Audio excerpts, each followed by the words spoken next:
Hello, thanks so much for joining me, astrologer Patrick Arundell, with the latest of my deep dive specials. This one into the Pisces full moon of the 20th and 21st of September at 28 degrees 13 minutes. The sun in Virgo and the moon in Pisces. Now this provides a backdrop of energy for the next 2 weeks, and I'm just going to explain to you how I'm going to present this video.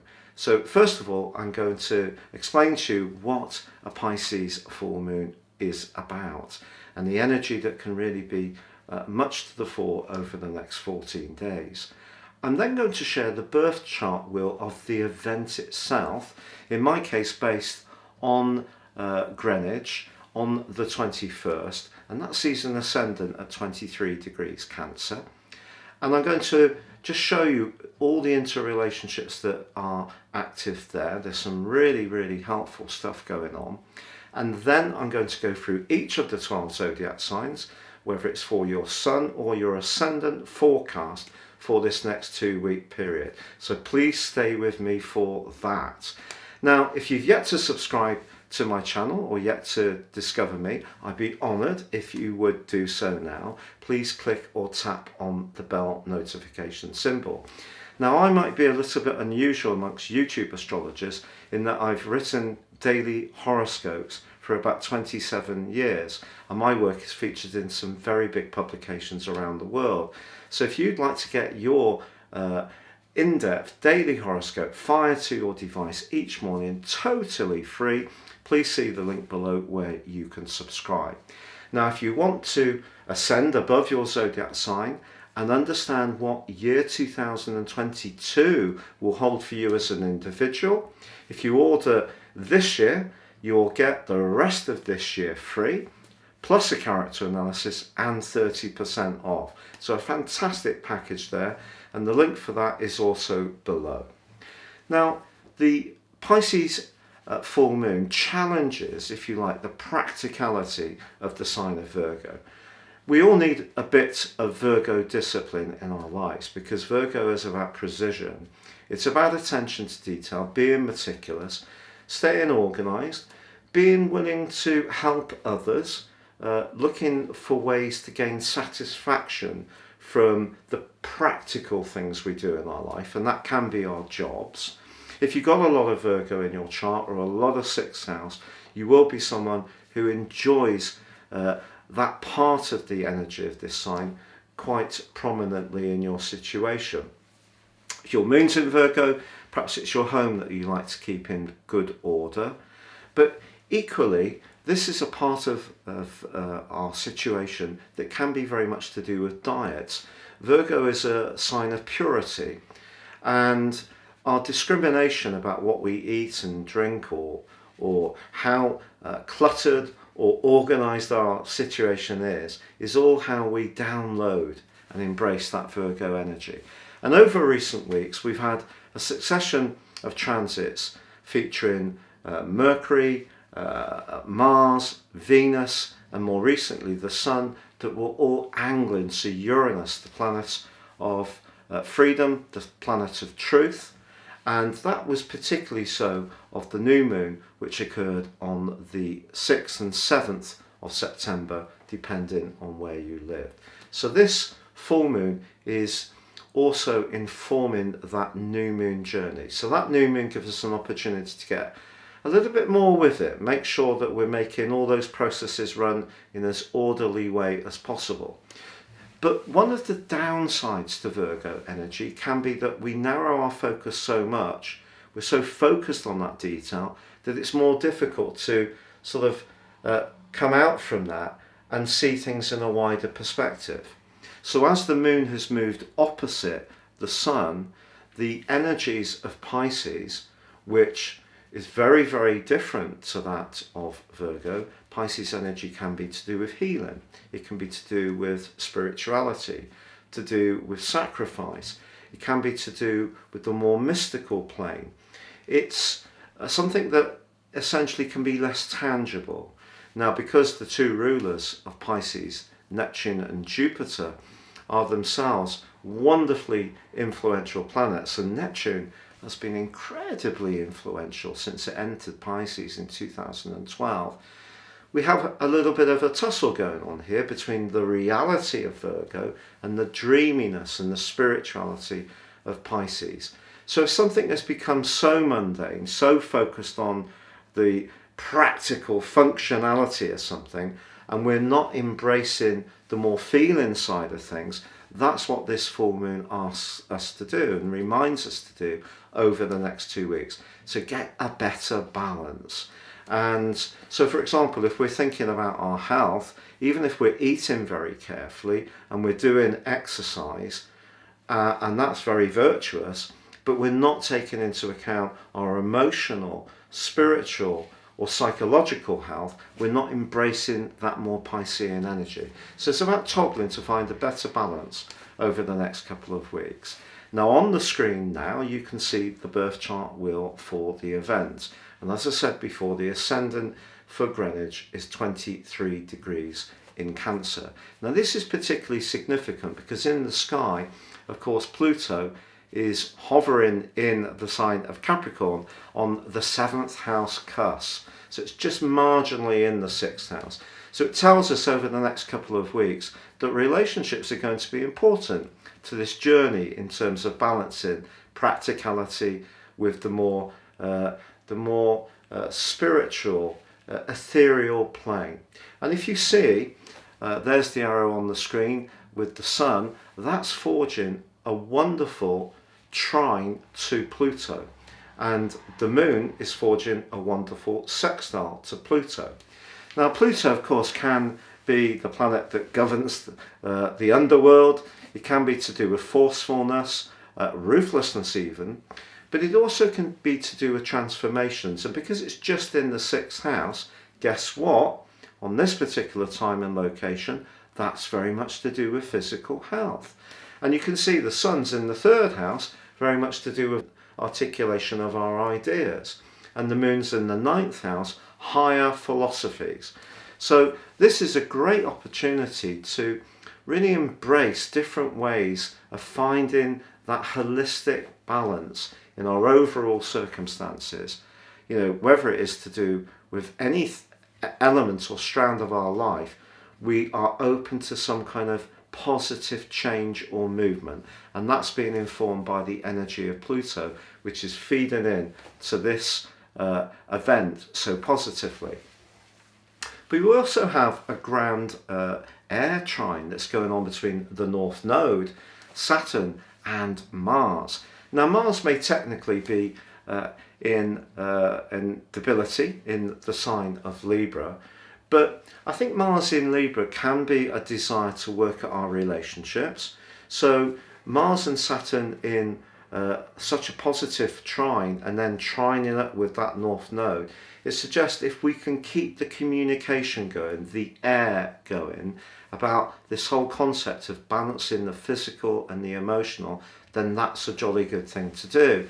And the communication is boosted even more by even near to a perfect alliance between Jupiter and Mercury.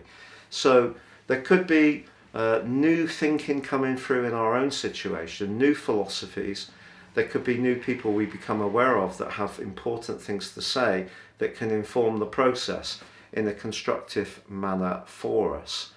Now, it is true that Venus and Saturn are in a right angle on this chart. So in a relationship situation, if you're involved with someone who seems to be a bit too dreamy and not in the practicalities of Virgo, that could be a bit frustrating.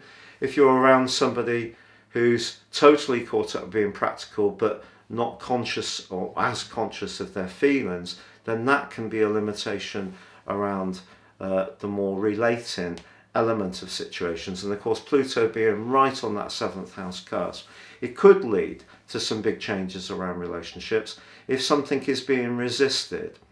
Now, you can see the degree of Mercury is 23 degrees 33. This is very, very close to a fixed star that is exactly conjunct my ascendant, Speaker.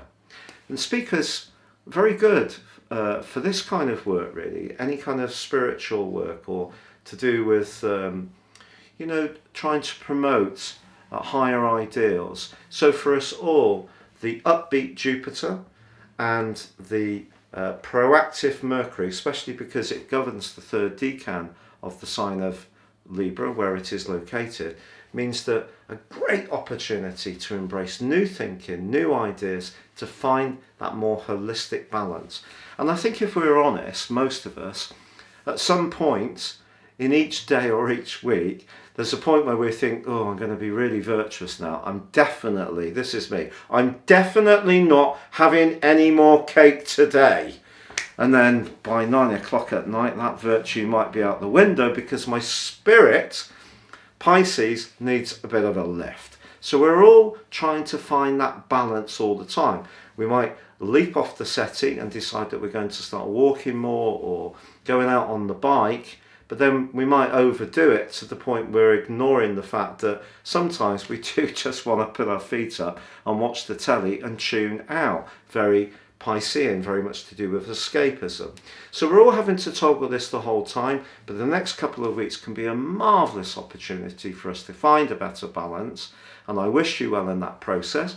Please stay with me for your zodiac forecast, be it for the Sun or the Ascendant.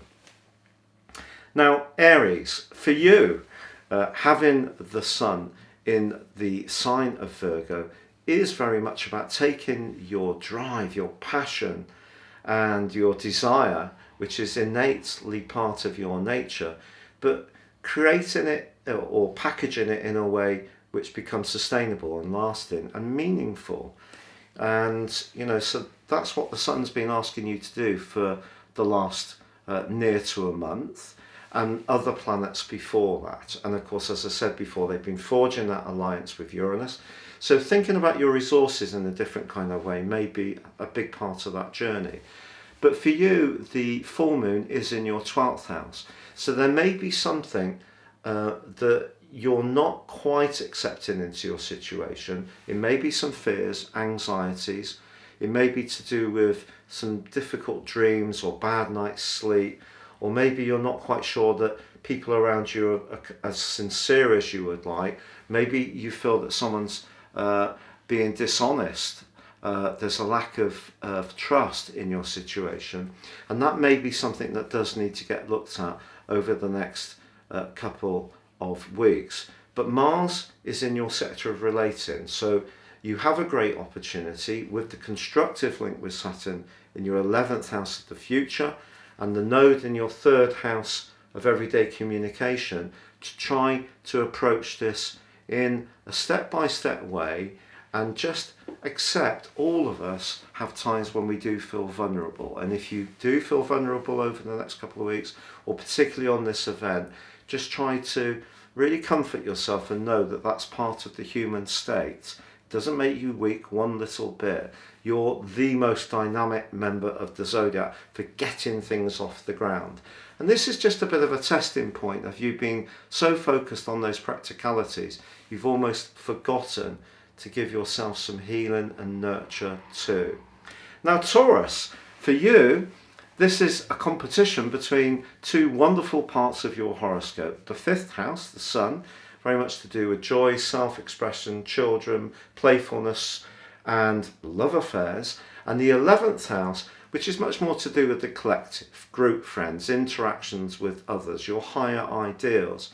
And so if you have been very, very focused on your social life recently, and that wouldn't be a surprise, perhaps what the full moon is saying to you is a good time to reconnect to those people that you haven't quite had the time to take a breath with, and pick up the phone and give them a call, send them a text, get the connectivity with others working in your situation.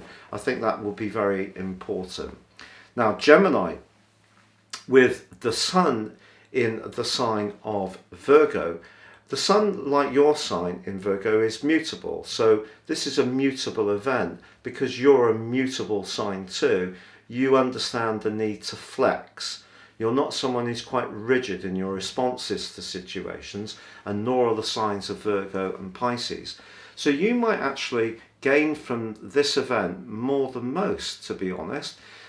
something that you've been working on around the home, family, emotions, your sense of security, be it physical or more spiritual, that needs to be balanced against your wider responsibilities, in terms of work or keeping an eye out for other people in your family. It's not just your personal needs for security, it's about perhaps your parents or your kids or grandkids. So some kind of work-life balance issue may come into focus over the next couple of weeks, and you can deal with this very well. There's a lot of air in this particular event, and of course your ruler Mercury is forging a gorgeous link to Jupiter, and about as good as it gets. So friends, always important to you. You can be one of the most wonderfully gifted people when it comes to getting on with different types of people. And I think more recently you have been thinking much more about homey issues, the fact of the people who are really at the core of your existence. And maybe that's been a good thing, but you do need to stay mindful of what's going on in the wider world. And I think there's a lot of air in this particular event that can be particularly helpful to you. So I see a little bit of uplift for you over the next couple of weeks.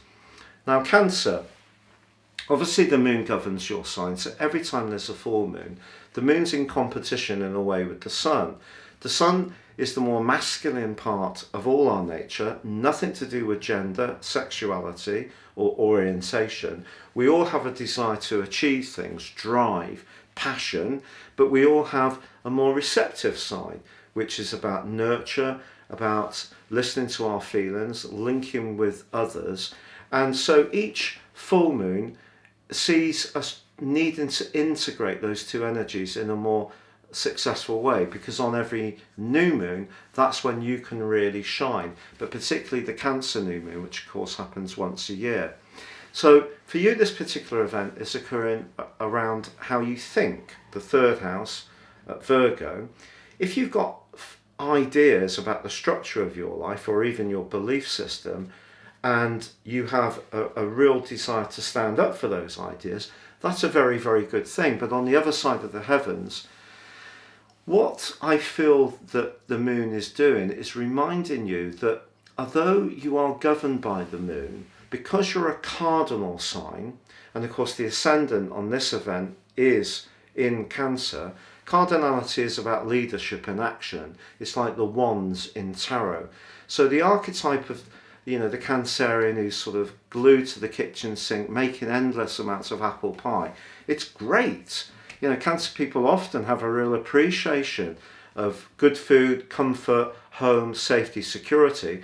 But Cancer people are leaders, managers, fantastic at marshalling resources very skillfully, but also in order to protect that sensitive belly, the hard crab-like shell, means that you don't necessarily show how you feel. You can be quite implacable, and also have sometimes a tendency to need things to be on your terms. That's very much a cardinal sign attribute.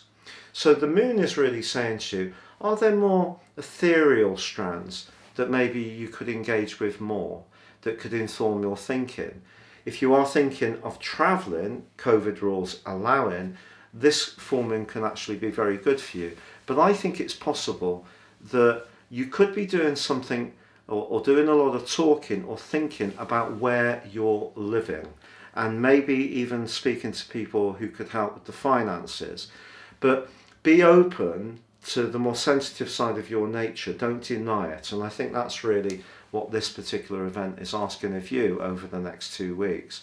Now, Leo, for you, the Sun and recently Mars, and before that Mercury, and before that Venus in the sign of Virgo have been making you really conscious of your resources and the foundations of your world. And that's been going on for really quite a lot of weeks now, and not just the last month as the Sun's gone through the sign of Virgo.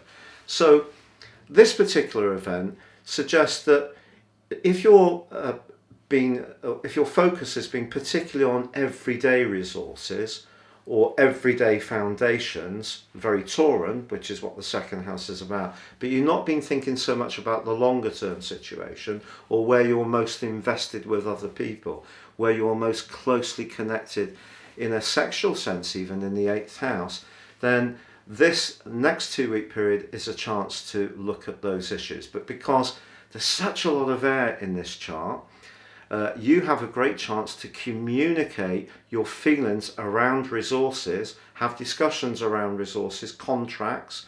We've also Mercury in a terrific angle to Jupiter. This could be a time over the next couple of weeks where you do seal the deal on something that's proved to be a little bit elusive that you've been working towards for some weeks. So that's exciting for you. Now Virgo, obviously with the sun in your own sign and the moon in your opposite sign, this means that your desire to manifest your individuality, which has been so strong recently, and again, like Leo, it's not just been the last sort of 28 days or so, it's actually gone on before then, because there's been a succession of planets going through your sign, and not least that wonderful combination between Venus and Mars that happened towards the end of June, which gave you a great desire to sort of, hey, you know, show a little bit more sort of shrewsy, you know, draw some good stuff to you. But the important thing to understand about first house energy is it is about I.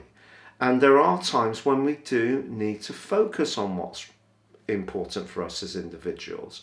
And because you can be such a self-sacrificing person on behalf of other people, I don't want this full moon to end up giving you a big load of guilt because you have been very single-minded of late. Being single-minded is a necessary thing, particularly if you've been getting something off the ground, you've been visualizing or envisioning something new and fresh, or re-energizing strands that have been ongoing. This moon position could say over the next couple of weeks, or see someone saying to you, hello, what about me? And this could be someone who's actually quite close to you. So they may feel that single-mindedness needs to be balanced with an awareness to how they're feeling, the relationship they have to all this energy you've been putting into doing what's right for you, the individual. So just a bit of collaboration and cooperation is the byword for you over the next couple of weeks. But also this can be a time, I feel, when you can start to do better financially, and it may be all the hard work that you've been putting in is going to now start to pay off for you. I do hope so. Now that brings us to Libra. Now for you, the sun is in the 12th house, and one of the trickiest transits of the year for us all is when the sun is advancing towards the time it moves into our own sign. Once it arrives in our sign, we get that wonderful sense of renewal, we get a big burst of vitality and energy, and we're up and running, and we're feeling much more in the moment. The 12th house can see us wanting to squirrel ourselves away a little bit, think about things of a more psychological nature. So in a way, you have the reversal of what this event means for most people. And so I feel if you have been feeling quite sensitive, tender, reminiscing about people from your past, then the moon is saying, well, look, you've got to make sure that the practical stuff still works. But you've been dealing with this for, well, since 2012. You can tell my maths is absolutely shocking. So about 11 years, with Neptune being in your 6th house of service, and it has made you very compassionate, to the point, I think, at some times, for some Librans, giving away too much of your power. And that's why, with my Libran ascendant, I've been saying, look, you need to push back a bit, especially with Pluto on that 4th house cusp. But what makes this event rather special and helpful for you is that whilst you may have to come to some realizations that not everybody you deal with, particularly at work, may be as sincere and genuine as you would like, the things you're doing outside of an area that's troubling you are actually areas and strands that are working really well and can gain an awful lot of traction over the next 2 weeks. So a tender full moon for you, Libra, but one with huge possibilities. So if you have been feeling a bit withdrawn, I do think you can come out, and again, if you need to share some of your vulnerabilities, don't be fearful about doing that. But I do think it's important to know who to open up to and who to keep a little bit of a distance, because obviously some people, when we do open up, when we're more vulnerable, see that as a sign of weakness, even if it isn't. So it needs to be a safe confiding of whatever deeper feelings you have. Now, Scorpio, it's wonderful for you this full moon, because it's saying to you that all the sociability that's been going on for some weeks now in the sign of Virgo, it's great. You know, your friendships, the things that drive you on in terms of your longer term future, your higher aspirations, your spiritual higher self, they've all been absolutely wonderfully emphasized for some time now. But the moon's in the part of your horoscope that's much more about you manifesting what's right for you, the individual, so your personal joys. So step into your power a little bit. You know, if you're spending all your time people pleasing your friends, the next couple of weeks, you know, just let a few people know that you need a bit more time to pursue your own agenda. And that could be spending time with a partner, if it's a while since you went and spent time with them, went out for something to eat or had a drink, or just had some quality time together away from other group involvements and distractions. But because your ruler Mars is in your 12th house along with Mercury, there is a psychological dimension to this particular chart. And also Saturn, of course, continues in your 4th house of where you live, who you live with and how, and your sense of security. So perhaps you have been gaining a lot of sukha from your connections to others, but if there hasn't been enough time spent on nurturing your inner world, or the people really at the heart of your existence, you know, the people that provide the hardcore support, then this is a time to get in touch with people.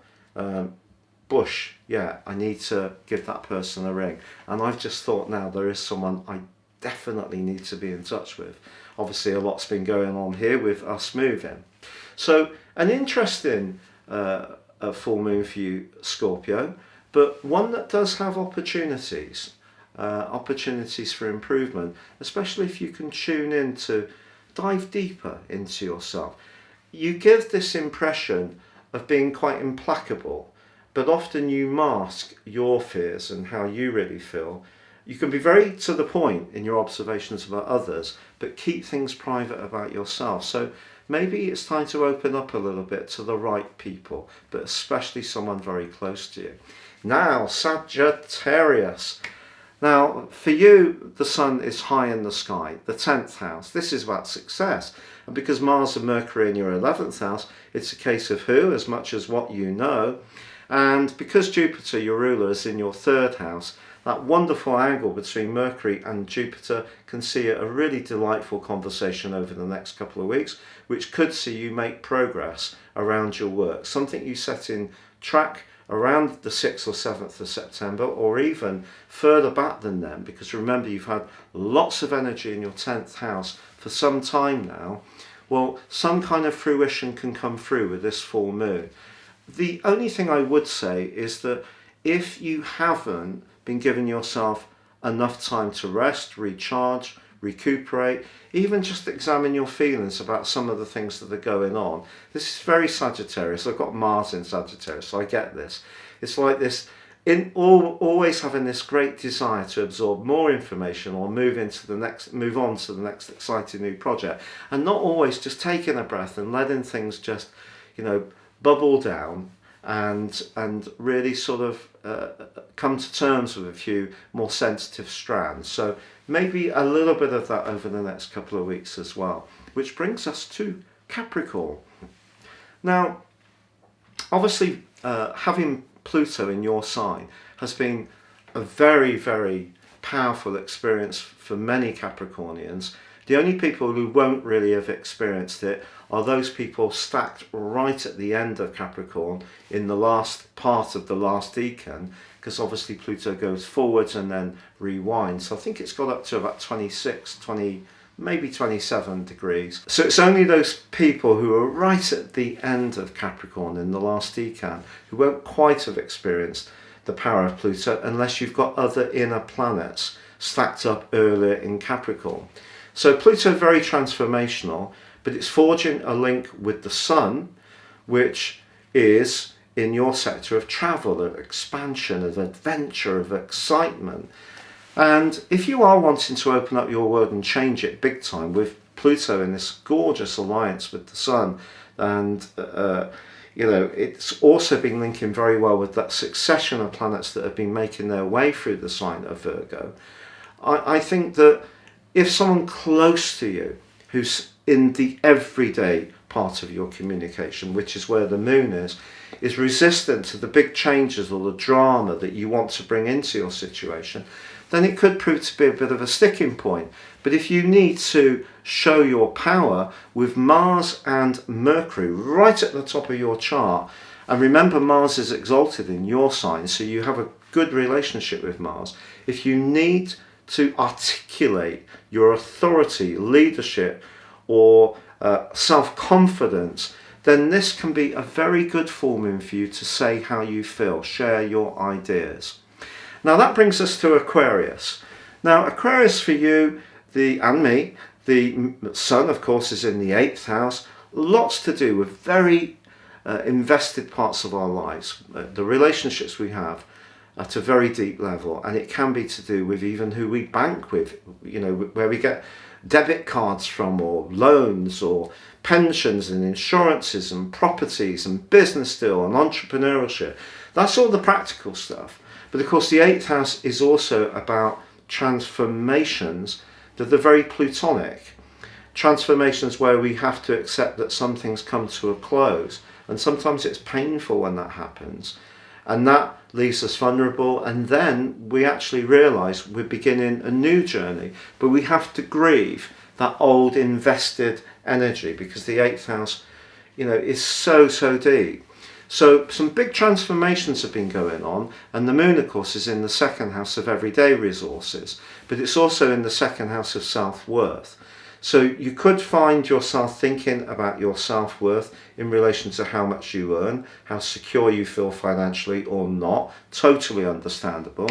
For anyone who's ever, had real fear about where to live, whether you're going to get fed or not, I've been through that stuff when I was a child. So that stuff can really shake our sense of security. So there's the practical realm, but there's also the more spiritual realm. And because Mars and Mercury and Saturn and the North Node and of course Jupiter are all in air signs, but forging a terrific relationship amongst themselves, even though you may be talking about some more practical issues, your ability to articulate things with tremendous passion, skill, clarity, persuasion is going to be enormous over this next couple of weeks, and that could see your coffers fill up. But just be aware, with any full moon across the 8th and the 2nd house cusp, it could also mean some kind of expense coming up that we hadn't anticipated, a flat tire and we've got to change it and they're not as cheap as they used to be, this kind of stuff, or an insurance renewal that we'd forgotten about, or a utility bill that we get pinged to pay, this kind of stuff. There could be some kind of expense, but this is really a very powerful time for you over the next couple of weeks, for you to represent yourself, your self-worth, and to gain what's right for you. It's a very powerful time. Good luck. Go for it. You can do it. Now that brings us to Pisces. Always last, but never least. And Pisces, well, of course, the moon is in your sign. So what does that tell us? Well, it means the sun's in your 7th house. What does the 7th house mean? It means relationships. So this moon to you means that if a relationship has not been coming up to expectations of late, then that's what you're going to be thinking about over the next couple of weeks. But with Pluto in the 11th house of your future and your friendships, it's also possible that relationships can be transformed over the next couple of weeks in a positive way. And something you set in train around the 6th or 7th of September can now come to fruition. Maybe it's someone you reached out to that you were interested in romantically. Maybe it's a new budding alliance at work. Maybe it's just, if you're self-employed, a new organisation you're linking with or providing services. There's all sorts of relationships. So Pluto can be very, very helpful to you. It is true, however, that Saturn, the planet of restriction, and Jupiter, your ruler, the planet of expansion, are in your 12th house. So it's what you do behind the scenes is still important to the process. And Mars and Mercury in your 8th house. Mars in the 8th house can be a serious desire to have desire. So that's interesting.